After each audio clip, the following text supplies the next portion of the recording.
Dalawa ang arestado sa raid na sinagawa ng National Bureau of Investigation o NBI sa umano'y delivery hub ng iligal na droga. Live mula sa Mandaluyong, may unang balita si Bam Alegre. Bam?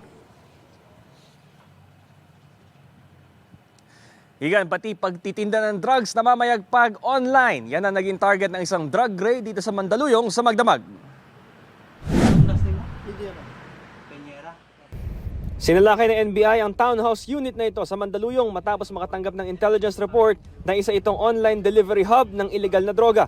Nang haluhugin ang bahay sa bisa ng search warrant, tumambad ang iba't ibang gamit sa pagpipino at pagtatarya ng shabu.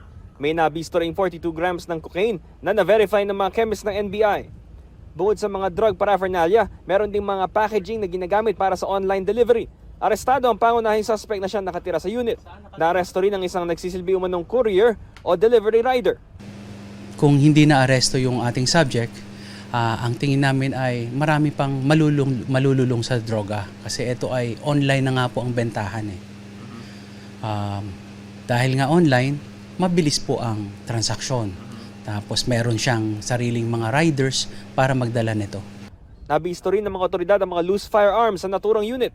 Bukod sa mga paglabag sa Comprehensive Dangerous Drugs Act, may haharapin din reklamo ang suspect na illegal possession of firearms. Ang mga baril na ito, isang handgun at isang long firearm na kumpiska sa suspect. Wala itong mga firearm license at ang paliwanag ng suspect, ito'y sinanglaraw sa kanya bilang kabayaran sa droga. Hindi itinanggi ng suspect ang pagtutulak.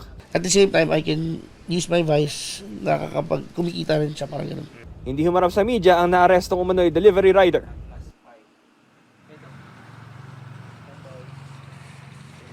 Igan, dadali ng suspect sa NBI-NCR office para sa inquest proceedings at patuloy rin yung paghahanap sa dalawa pang delivery rider na kasabwat ng suspect. Ito ang unang balita mula rito sa Mandaluyong, Bam Alegre, para sa GMA Integrated News.